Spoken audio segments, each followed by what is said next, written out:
وہ کیا تھا؟ حضرت سیدنا عمر بن خطاب رضی اللہ تعالیٰ عنہ بیت المقدس جب فتح ہوئی، نام کافی تھا عمر بن خطاب، نام ہی کافی تھا. جب آپ نے اعلان کیا نا ہمارے ہم مسلمان آ رہے ہیں تلواریں لے کر، یہودیوں کو جب پتہ چلا کہ عمر آ رہا ہے، انہوں نے پیغام بھیجا کہ فوج لانے کی ضرورت نہیں ہے، صرف اکیلے عمر آ جائیں، اکیلے عمر آ جائیں، ہم چابیاں ان کے حوالے کر دیں گے. اللہ اکبر. ابو عبیدہ بن جراح وہی ہوتے تھے. حضرت سیدنا عمر بن خطاب رضی اللہ تعالیٰ عنہ جب آئے، یہ بات آپ نے سنی ہے، میں اس کے اندر سے ایک اور بات بتانے لگا ہوں. حضرت سیدنا عمر بن خطاب رضی اللہ تعالیٰ عنہ آ رہے ہیں، اونٹنی تھی آپ کے پاس، ایک غلام تھا، کبھی غلام اونٹنی پر بیٹھ جاتا اور کبھی آپ اونٹنی پر بیٹھتے، سفر آپ نے تقسیم کر دیا تھا. یہ ہے عدل، بادشاہ اور غلام کے درمیان عدل. آپ نے کیا دکھایا؟ فرمایا آدھا راستہ تم مہار پکڑو گے اور آدھا راستہ میں مہار پکڑوں گا، آدھا راستہ تم سفر کرو گے سواری کے اوپر، آدھا راستہ میں سفر کروں گا. اور پھر اللہ اکبر، ایسا منظر ہوا کہ جب ان کے پاس پہنچے نا کافروں اور یہودیوں کے پاس، حضرت عمر نیچے تھے خادموں کی طرح اور غلام اوپر بیٹھا ہوا ہے. یہ منظر جب ابو عبیدہ بن جراح نے دیکھا اور مسلمانوں نے دیکھا کہ یہ کیا، عمر بن خطاب نیچے ہے، غلام بنے پھر رہے ہیں اور لگام پکڑی ہوئی، نکیل پکڑی ہوئی آپ نے. اللہ اکبر. وہاں ایک نہر تھی، اس نہر کے اندر سے گزرنا تھا. آپ نے موزے پہنے ہوئے تھے، نال بھی پہنا ہوا تھا، نال اتارا اور جو موزے تھے نا چمڑے کے، آپ نے وہ موزے اتارے اور اپنے کندھوں پہ رکھ دیے.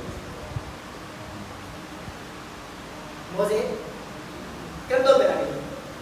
کندھوں پہ رکھ کے آپ نے جب نہر کراس کی، پیدل تو تھے چکے، سواری کے اوپر آپ کا غلام تھا، آپ نیچے تھے، آپ نے موزے کندھے پہ رکھے، کندھے پہ رکھنے کے بعد آپ نے کراس کیا نہر کو. نہر کراس کرنے کے بعد جب پہنچے آگے، یہودی اپنی اپنی کتابیں لیے، بڑے بڑے ان کے علماء سارے یہودی دیکھنے کے لیے آئے ہوئے تھے کہ جس کے نام سے دنیا کانپتی ہے، ہم دیکھو تو صحیح عمر ہے کون. اور حضرت عمر بن خطاب رضی اللہ تعالیٰ عنہ نے موزے کندھے پہ رکھے ہوئے. اللہ اکبر. ابو عبیدہ بن جراح جو ہے، ان کو حضور کا امت کا امین کہا جاتا ہے، امین الامت کا لقب ملا ہے ان کو. حضرت ابو عبیدہ بن جراح، حضرت ابو عبیدہ بن جراح نے جب دیکھا نا عمر بن خطاب اتنی بڑی ہستی، کفر کانپتا ہے جن کے نام سے، انہوں نے اپنے موزے کندھے پہ رکھ دیے. ابو عبیدہ بن جراح کہنے لگے یا عمر بن خطاب، یا امیر المومنین، ما فعل ھذا، یہ آپ نے کیا کر دیا ہے؟ آپ کے نام سے لوگ ڈرتے ہیں. ما یسرنی، اس فعل نے ہمیں کوئی اچھا نہیں کیا، ہماری شان نہیں بڑھائی، اس سے ہماری بےزتی ہوگی. اللہ اکبر. یعنی یہ موزہ کندھے پہ رکھنے سے حضرت ابو عبیدہ بن جراح نے کہا کہ بےزتی ہو جائے گی. اللہ اکبر. حضرت عمر بن خطاب کی جو آنکھ تھی، اللہ اکبر، آپ ایسے آنکھ اٹھا کر جب ان کو دیکھا نا، ابو عبیدہ بن جراح کو کہا اور کہنے لگے ابو عبیدہ بن جراح، اگر رسول اللہ نے تمہیں امت کا امین نہ کہا ہوتا، اور اگر تم ابو عبیدہ بن جراح نہ ہوتے، کوئی اور مجھے یہ بات کہتا تو میں اسے ایسی سزا دیتا کہ وہ قیامت تک کے لیے عبرت بن جاتی. تم کیسی بات کر رہے ہو کہ ہماری عزتیں صرف اس میں ہیں؟ فرمایا عزتیں وقار وللہ العزت ولرسولہ، یہ جو عزت اور وقار ملا ہے اللہ اور اللہ کے رسول کا عطا کرتا ہے. فرمایا جب تک ہم اسلام کے ساتھ ہیں، رسول اللہ صلی اللہ علیہ وآلہ وسلم کے ساتھ ہیں، ہماری کوئی عزت کو بگاڑ نہیں سکتا. ساری عزتیں اللہ اور اللہ کے رسول کی وجہ سے ہیں. دین کے ساتھ ہم لگے ہوئے ہیں، یہ دین کی برکتیں ہیں، اللہ پاک نے ہمیں عزتیں دی. اللہ اکبر. چابیاں آپ کے حوالے کر دی گئی. حضرت سیدنا، یہ ساتھی کی بات کر رہا تھا. ایک یہودی کسرا سے آیا اور عمر بن خطاب رضی اللہ تعالیٰ عنہ سے ملنے کے لیے بڑا قیمتی تحفہ اس نے لیا ہوا تھا. آپ کو جب ملنے آیا، پوچھنے لگا صحابہ سے تمہارا بادشاہ کا، تمہارا بادشاہ. انہوں نے کہا یہاں تو کوئی بادشاہ نہیں ہے. کہا یہاں امیر المومنین ہے. اس نے کہا وہی امیر المومنین, اس کا محل کہاں ہے؟ اللہ اکبر, اس کا محل کہاں ہے؟ یہ بات قابل غور ہے. انہوں نے کہا تم محل کی بات کرتے ہو, مدینے میں شاید کسی اور کا پکا مکان ہوگا, لیکن امیر المومنین عمر بن خطاب کا مکان آج بھی کچا ہے. انہوں نے اپنا مکان بھی پکا نہیں بنایا. تو کہنے لگے بتاؤ تو صحیح وہ ہے کہاں؟ کہا جنگل کی طرف آپ جائیں, وہاں آپ کو وہ مل جائیں گے. آگے یہ کسی نے پوچھا کہ عمر بن خطاب کہاں ہے؟ تو بتانے لگے عمر بن خطاب ہی پاس میں ہی گارا بن رہا تھا, مسجد نبوی شریف کی مرمت کرنی تھی کسی نے, تو وہ گارا بنا رہے تھے. اللہ, مسجد کی جو خدمت کرنے والے ہوتے ہیں نا, مسجد کی خدمت کرنے والے, یہ حضرت سیدنا عمر بن خطاب رضی اللہ تعالی عنہ کی سنت بھی ادا کرتے ہیں. حضرت عمر بن خطاب نے خود گارا بنایا مسجد کا, مسجد کا گارا بنا رہے تھے, گارے کے اندر تھے پیروں سے. اس نے آ کر جب دیکھا نا عمر بن خطاب, کہا آپ ہو مسلمانوں کے بادشاہ اور یہ حالت ہے تمہاری؟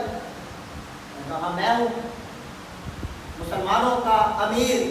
اللہ تبارک و تعالیٰ کے فضل و کرم سے اس نے گفٹ دیا, تحفہ, عطر تھی کوئی اور قیمتی, وہ پیش. حضرت عمر بن خطاب نے وہ قیمتی جو عطر تھی نا اس کو کھولا اور مٹی میں ڈال دیا. اس نے کہا بادشاہ نے قیمتی تحفہ بھیجا ہے آپ کے استعمال کے لیے اور آپ اس کو مٹی میں ڈال رہے ہو. آپ نے تو یہ پتا نہیں ہے یہ وہ مٹی ہے جس مٹی کو ہم خاک شبا کہتے ہیں. یہ مدینے کی مٹی اور پھر مسجد نبوی شریف میں یہ لگنے والی مٹی ہے. ہمارے نزدیک یہی جگہ, یہی مٹی جو ہے اعلیٰ ہے اور مرتبے والی ہے, اس وجہ سے ہم نے اعلیٰ چیز اعلیٰ کو دے دی ہے. اللہ اکبر. وہ کہا تھا اور کہنے لگا واہ تمہاری شان, کیا ہی تمہارا مرتبہ ہے. حضرت سیدنا علی المرتضیٰ رضی اللہ تعالیٰ عنہ سے محبت کی میں نے بات سنائی, اہل بیت سے محبت کی بات سنائی, آپ کی بہادری, اور حضرت مولا علی اور حضرت مولا عمر رضی اللہ تعالیٰ عنہ. حضرت عمر نے جب گورنر بھیجے نا مختلف علاقوں میں تو 3 شرطیں لگائی تھیں. 3 شرطیں لگائی تھی. پہلی شرط یہ لگائی تھی کہ کوئی بھی گورنر جب تک گورنر ہے ریشمی کپڑا نہیں پہنے گا, قیمتی اور ریشمی کپڑا نہیں پہنے گا. دوسری آپ نے شرط لگائی تھی کہ کوئی بھی گورنر جب تک گورنری میں ہے ترکی گھوڑا نہیں رکھے گا. ترکی گھوڑا اس وقت ترکی گھوڑا بڑا عالی شان ہوتا تھا اور اس کی قیمت بہت زیادہ ہوا کرتی تھی. کوئی بھی گورنر وہ ترکی گھوڑا نہیں رکھے گا, عام سی سواری وہ رکھے گا. تیسرے نمبر پر جو آج کے دور میں ہمارے لیے بہت بڑا عالیہ بن چکا ہے, قرض دینے والے سینکڑوں پر ہیں اور ہمارے یہ حکمران جو قرض لینے والے ہیں وہ بڑی بڑی کروڑوں کروڑوں روپے کی جو گاڑیاں ان پہ چل رہے ہیں, اور ایک نہیں, ایک گاڑی میں تو خود ہے 10 گاڑیاں آگے پیچھے چل رہی ہیں. حضرت سیدنا عمر بن خطاب رضی اللہ تعالیٰ عنہ نے تیسری جو شرط لگائی تھی, فرمایا تھا جب تک کوئی گورنر گورنی میں رہے گا اس کی جائیداد بڑھنی نہیں چاہیے,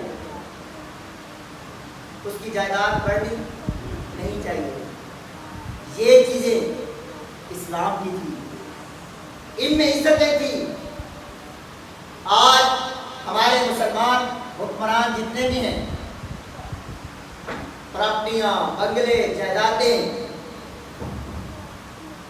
اللہ اکبر, وَلِلَّهِ الْعِزَّةُ وَلِرَسُولِهِ. حضرت سیدنا عمر بن خطاب نے کہا اگر عزت اور مقام چاہتے ہو تو اسلام سے جڑو.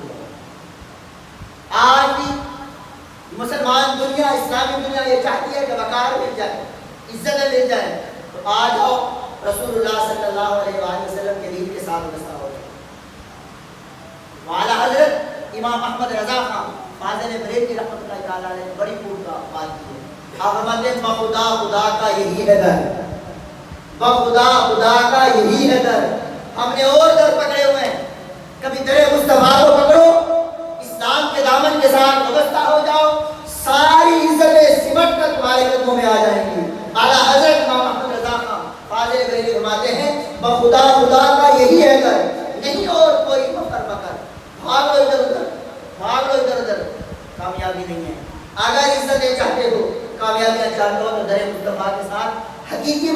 جاؤ، صرف نام لینے سے کام نہیں چلے گا، در مصطفیٰ پر آ جاؤ، خدا خدا کا یہی ہے در، نہیں اور کوئی مفر مگر، جو وہاں سے ہو یہیں آ کے ہو، جو یہاں نہیں تو وہاں ہو۔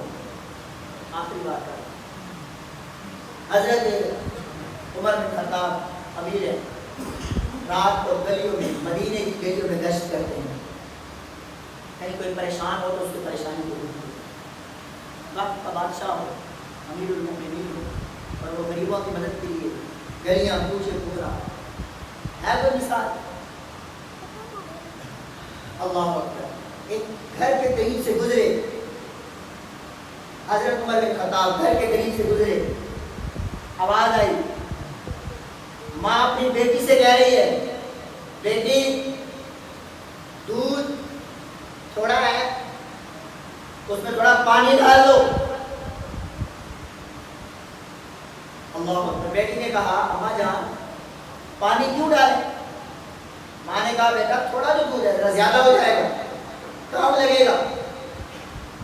تو بیٹی نے کہا، اے اماں عمر نے منع کیا ہوا ہے، پانی میں دودھ نہیں ڈالنا۔ اللہ اکبر، ماں نے کہا، بیٹا عمر کون سا دیکھ رہا ہے، عمر کون سا دیکھ رہا ہے؟ اللہ اکبر، بیٹی بھی بڑی سیانی ڈر والی تھی، اللہ ایسی بیٹیاں سب کو دے۔ بیٹی کہنے لگی، اماں جان اگر عمر نہیں دیکھ رہا تو عمر کا رب تو دیکھ رہا ہے، عمر کا خدا تو دیکھ رہا ہے، میں نے پانی نہیں ڈالنا۔ اللہ اکبر، حضرت سیدنا عمر بن خطاب نے جب وہ گھر دیکھا نا، جب اس بیٹی کی بات سنی، دل باغ باغ ہو گیا، اس گھر کی نشانی لگائی، گھر چلے گئے رات کو، صبح جب ہوئی تو پہلا کام یہ کیا، اس گھر میں آئے، گھر میں آ کر کہنے لگے کہ اماں جان تمہاری ایک ہی بیٹی ہے، اگر اجازت ہو تو میں تمہاری بیٹی کا رشتہ لینے کے لیے اپنے بیٹے آصف کے لیے لینے آیا ہوں، کیا دو گی مجھے؟ اللہ اکبر، اس نے کہا کہ امیر المومنین گھر آ گئے ہیں، امیر المومنین کے بیٹے کو کون نہیں رشتہ لے گا، میں حاضر ہوں، میں تیار ہوں۔ حضرت سیدنا عمر بن خطاب نے اپنے بیٹے آصف کا نکاح اس بیٹی کے ساتھ کیا، بیٹی کے ساتھ جب کیا، ان کی اولاد میں سے ایک بیٹی ہوئی جس کا نام تھا فاطمہ، اور پھر اس فاطمہ کا جو بیٹا ہوا اس بیٹے کا نام تھا عمر بن عبد العزیز، عمر بن عبد العزیز۔ جب اصلوں میں نیکی ہو، یہ جملہ میرا سنیے، جب اصلوں میں، اصل کہتے ہیں باپ دادا پر دادا، جب اصلوں میں نیکی ہو تو وہ اصلوں کی نیکی نسلوں میں جایا کرتی ہے۔ اصل میں نیکی تھی، بیٹی نے خیال کیا اگر عمر نہیں دیکھ رہا تو عمر کا خدا تو دیکھ رہا ہے، یہ اصل کی نیکی تھی۔ اس کی جب بیٹی فاطمہ ہوئی، فاطمہ سے جب بیٹی عمر بن عبد العزیز ہوئے، عبد العزیز کا ایک نام ہے، ثانی عمر کہا جاتا تھا، اسلامی دنیا میں بہت بڑا نام ہے عمر بن عبد العزیز کا۔ تو جملہ پھر سے سن لیں، اصلوں میں جب نیکی ہو نسلوں میں وہ نیکی جایا کرتی ہے۔ آپ اگر اصل ہیں تو اپنے اندر نیکی پیدا کریں۔